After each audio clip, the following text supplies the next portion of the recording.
Chapitre 5. Jésus tenté par le diable au désert. Je vois la solitude pierreuse, déjà vue à ma gauche dans la vision du baptême de Jésus au Jourdain. Cependant, je dois y avoir pénétré profondément, parce que, en fait, je ne vois plus le beau fleuve aux eaux lentes et azurées, ni la veine verte qui le côtoie sur ses deux rives, alimentée par cette artère aquatique. Ici, rien que la solitude, des pierres, une terre brûlée, réduite à l'état de poussière jaunâtre qu'à chaque instant le vent soulève en petits tourbillons. On dirait le souffle d'une bouche fiévreuse, tant ils sont secs et brûlants, torturants aussi pour la poussière qu'ils entraînent avec eux dans le nez et la gorge. Ça et là, très rares, des petits buissons épineux, dont on ne sait comment ils peuvent résister dans cette désolation. On dirait quelques rares touffes de cheveux sur le crâne d'un homme chauve. Au-dessus, un ciel impitoyablement azuré. En bas, le sol aride. Autour, des rochers et le silence. C'est tout ce que je vois comme nature. Un énorme rocher forme un embryon de grotte. Assis sur une roche traînée à l'intérieur, Jésus se tient adossé à la paroi. Il s'y repose du soleil brûlant. Celui qui m'avertit intérieurement m'indique que cette roche sur laquelle il est assis lui sert aussi d'agenouilloir et d'oreiller quand il prend quelques heures de repos, enroulé dans son manteau, à la lueur des étoiles et dans l'air froid de la nuit. De fait, là tout près, se trouve la besace que je lui ai vu prendre à son départ de Nazareth. C'est tout son avoir, et comme elle est flasque, je comprends qu'elle est vide du peu de nourriture qu'y avait mise Marie. Jésus est très maigre et pâle.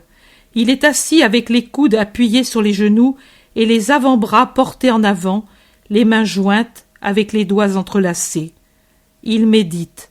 De temps à autre, il lève son regard et le promène alentour et regarde le soleil presque au zénith dans le ciel azuré. De temps en temps, et en particulier après avoir regardé les alentours et levé les yeux vers la lumière du soleil, il ferme les yeux et s'appuie sur le rocher qui lui sert d'abri, comme pris de vertige. Je vois apparaître l'horrible gueule de Satan. Il ne se présente pas sous la forme où nous le représentons, avec cornes, queue, etc., etc. On dirait un bédouin enveloppé dans son habit et son manteau qui semble un domino de mascarade. Sur la tête, le turban dont les pans lui descendent jusqu'aux épaules pour les abriter, et sur les côtés du visage, de sorte que de ce dernier, on ne voit qu'un triangle étroit, très brun, avec des lèvres minces et tordues, des yeux très noirs et renfoncés, d'où sortent des éclairs magnétiques. Deux pupilles qui te pénètrent jusqu'au fond du cœur et où on ne lit rien ou une seule parole, mystère. Le contraire de l'œil de Jésus, qui vous fascine lui aussi par ses effluves magnétiques qui vous pénètrent jusqu'au cœur, mais où on lit aussi que dans son cœur il n'y a que bonté et amour pour toi. L'œil de Jésus est pour l'âme une caresse. L'œil de Satan est un double poignard qui vous perce et vous brûle. Il s'approche de Jésus. « Tu es seul ?» Jésus le regarde sans répondre. « Comment es-tu arrivé ici? Tu t'es perdu ?» Jésus le regarde de nouveau et se tait. « Si j'avais de l'eau dans ma gourde, je t'en donnerais, mais je n'en ai pas. Mon cheval est crevé et je me dirige à pied vers le gué. Là, je boirai et je trouverai quelqu'un qui me donne un pain. Je connais la route. Viens avec moi, je te conduirai. » Jésus ne lève plus les yeux. « Tu ne réponds pas? Sais-tu que si tu restes ici, tu vas mourir? Déjà, le vent se lève. Il va y avoir la tempête. Viens. » Jésus serre les mains dans une muette prière. « Ah, c'est donc bien toi. Depuis le temps que je te cherche. Et maintenant cela fait si longtemps que je t'observe. Depuis le moment où tu as été baptisé. Tu appelles l'Éternel? Il est bien loin. Maintenant tu es sur terre et au milieu des hommes. Et chez les hommes, c'est moi qui suis roi. Pourtant, tu me fais pitié, et je veux t'aider parce que tu es bon et que tu es venu te sacrifier pour rien. Les hommes te haïront à cause de ta bonté. Ils ne comprennent que or et mangeaille et jouissance. Sacrifice, souffrance, obéissance sont pour eux des paroles mortes, plus mortes que cette terre-ci et ses alentours. Ils sont plus arides encore que cette poussière. Il n'est que le serpent pour se cacher ici en attendant de mordre, et aussi le chacal pour te mettre en pièces. Allons, viens, ils ne méritent pas que l'on souffre pour eux. Je les connais mieux que toi. Satan s'est assis en face de Jésus. Il le fouille de son regard terrible et sourit de sa bouche de serpent. Jésus se tait toujours et prie mentalement. « Tu te défies de moi ? Tu as tort. Je suis la sagesse de la terre. Je puis te servir de maître pour t'aider à triompher. Vois, l'important c'est de triompher. Puis, quand on s'est imposé au monde et quand on l'a séduit, alors on le mène où l'on veut. Mais d'abord, il faut être comme il leur plaît, comme eux, les séduire en leur faisant croire que nous les admirons et que nous les suivons dans leurs pensées. Tu es jeune et beau. Commence par la femme.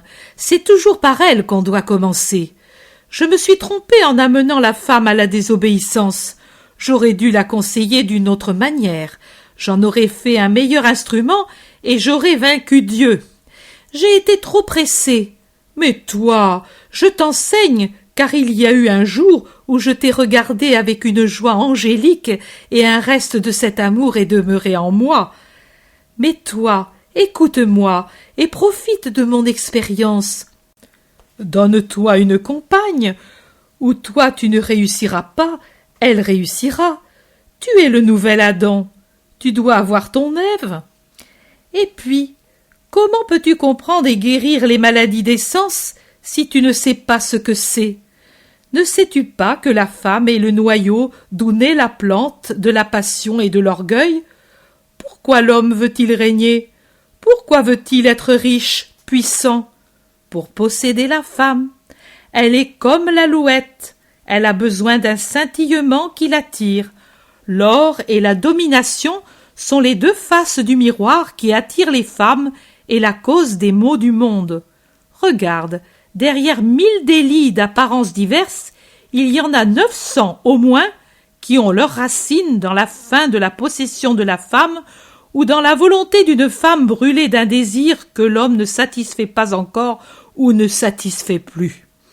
Va vers la femme si tu veux savoir ce que c'est que la vie, et après seulement tu sauras soigner et guérir les maux de l'humanité. Elle est belle, tu sais, la femme. Il n'est rien de plus beau au monde. L'homme possède la pensée et la force, mais la femme, sa pensée est un parfum, son contact est caresse de fleurs, sa grâce est un vin enivrant, sa faiblesse est comme un écheveau de soie ou les boucles frisées d'un bébé entre les mains de l'homme. Sa caresse est une force qui se communique à la nôtre et l'enflamme.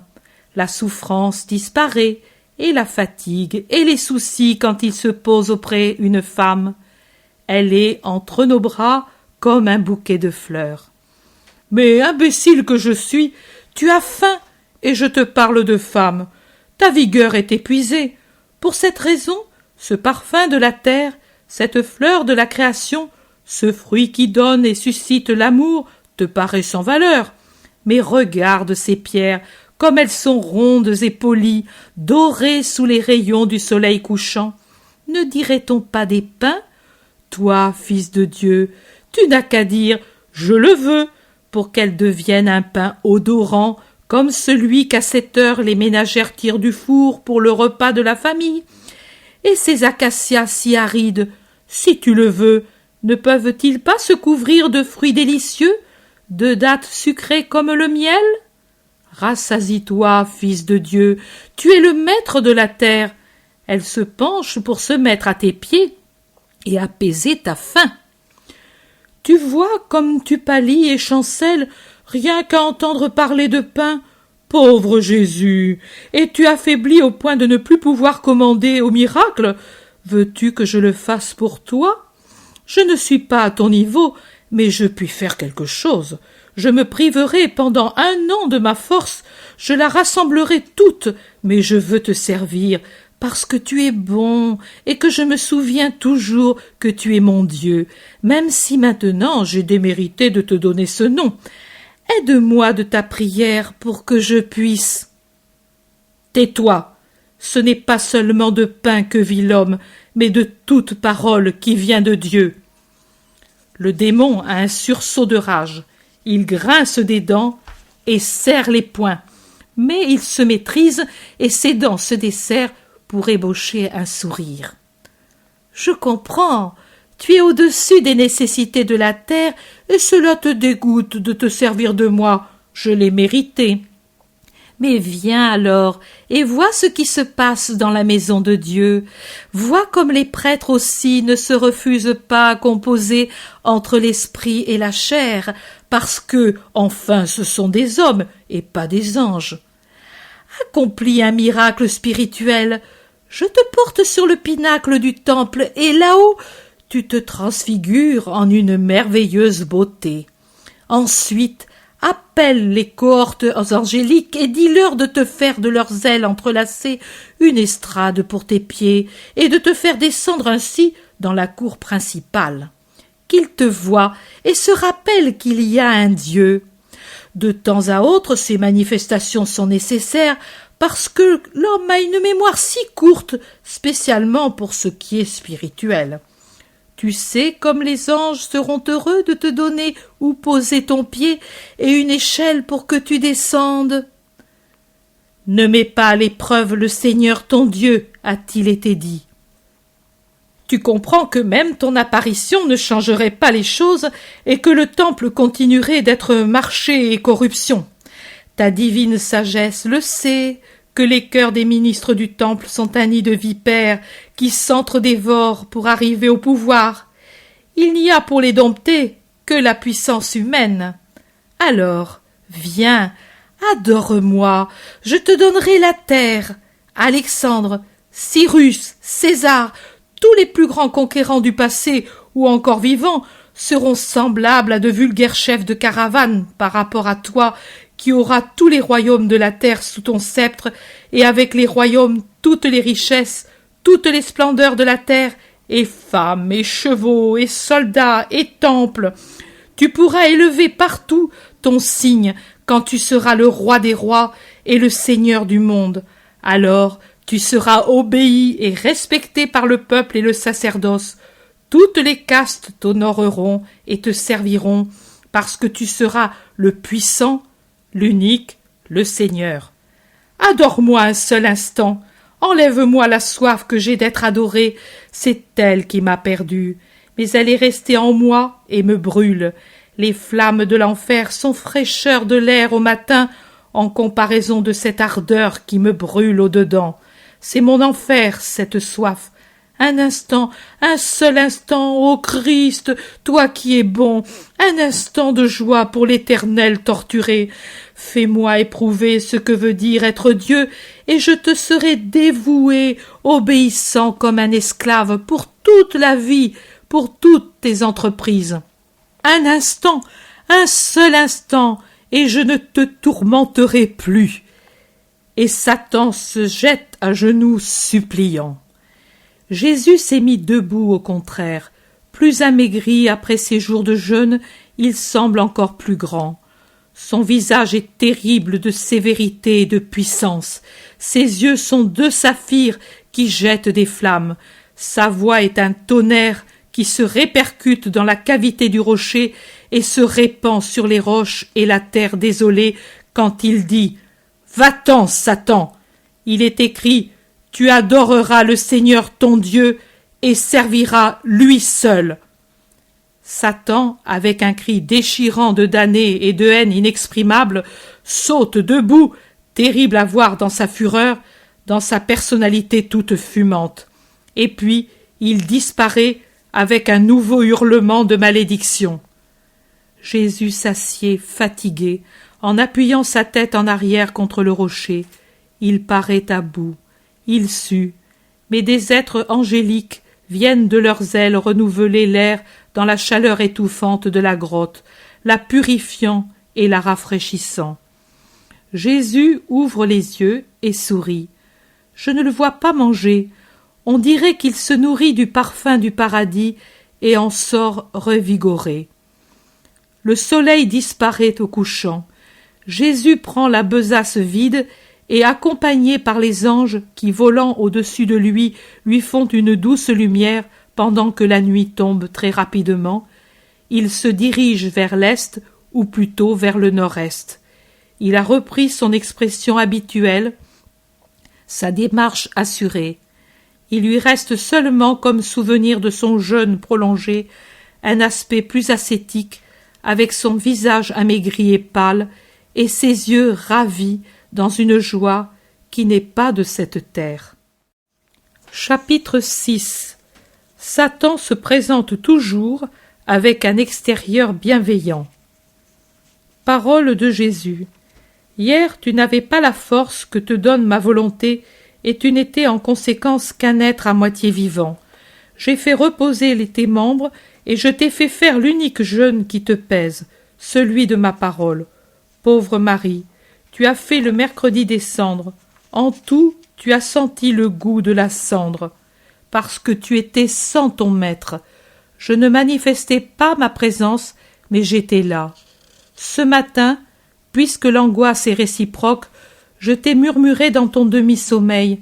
Agneau de Dieu qui porte les péchés du monde, donne-nous la paix.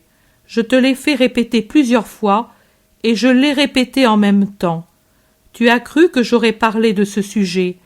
Non. C'était d'abord le sujet que je t'ai montré et que je t'expliquerai. Ensuite, ce soir, je t'expliquerai cet autre. Satan, tu l'as vu, se présente toujours avec un extérieur sympathique, sous un aspect ordinaire. Si les âmes sont attentives et surtout en contact spirituel avec Dieu, elles se rendent compte de cette observation qui les rend circonspectes et promptes pour combattre les embûches du démon. Mais si les âmes sont inattentives au divin, séparées de lui par des tendances charnelles qui les envahissent et les rendent sourdes, n'utilisant pas le secours de la prière qui les unit à Dieu et fait couler sa force comme par un canal dans le cœur de l'homme, alors elles s'aperçoivent difficilement du piège dissimulé sous une apparence inoffensive et y tombent. S'en dégager après cela est très difficile. Les deux chemins que prend plus communément Satan pour arriver aux âmes sont l'attrait charnel et la gourmandise. Il commence toujours par le côté matériel de la nature. Après l'avoir démantelé et asservi, il dirige l'attaque vers la partie supérieure. D'abord le côté moral, la pensée avec son orgueil et ses convoitises, puis l'esprit, en lui enlevant non seulement l'amour, mais aussi la crainte de Dieu. L'amour divin n'existe déjà plus quand l'homme l'a remplacé par d'autres amours humains. C'est alors que l'homme s'abandonne corps et âme à Satan pour arriver aux jouissances qu'il poursuit, pour s'y attacher toujours plus. Comment je me suis comporté? Tu l'as vu. Silence et prière. Silence, car si Satan exerce son entreprise de séduction et cherche à nous circonvenir, on doit le supporter sans sottes impatiences et sans peur déprimante, mais réagir avec fermeté à sa présence et par la prière à ses séductions. Inutile de discuter avec Satan. Lui serait victorieux, car il est fort dans sa dialectique. Il n'y a que Dieu pour le vaincre, et alors recourir à Dieu qui parle par nous, à travers nous, montrer à Satan ce nom et ce signe, non pas écrit sur un papier ou gravé sur le bois, mais inscrit et gravé dans les cœurs. Mon nom, mon signe. Répliquer à Satan uniquement quand il insinue qu'il est comme Dieu, en utilisant la parole de Dieu. Il ne la supporte pas. Puis, après la lutte, vient la victoire, et les anges servent le vainqueur et le protègent contre la haine de Satan. Ils le réconfortent avec une rosée céleste, avec la grâce qu'il déverse à pleine main dans le cœur du Fils fidèle, avec une bénédiction qui est une caresse pour l'esprit. Il faut avoir la volonté de vaincre Satan, la foi en Dieu et en son aide, la foi dans la puissance de la prière et la bonté du Seigneur. Alors, Satan ne peut nous faire du mal. Va en paix. Ce soir, je te réjouirai avec le reste.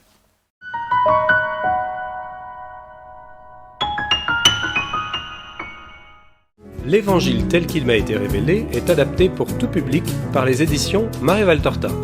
En bande dessinée, Ictus, la vie de Jésus. Découvre la vie de Jésus pour les 4-7 ans. La vie de Jésus pour les 8-12 ans. L'Évangile tel qu'il m'a été révélé simplifié pour les 13 ans et plus. Et aussi en audio sur clé USB. Disponible en librairie ou directement aux éditions Maria-Valtorta sur asonimage.fr.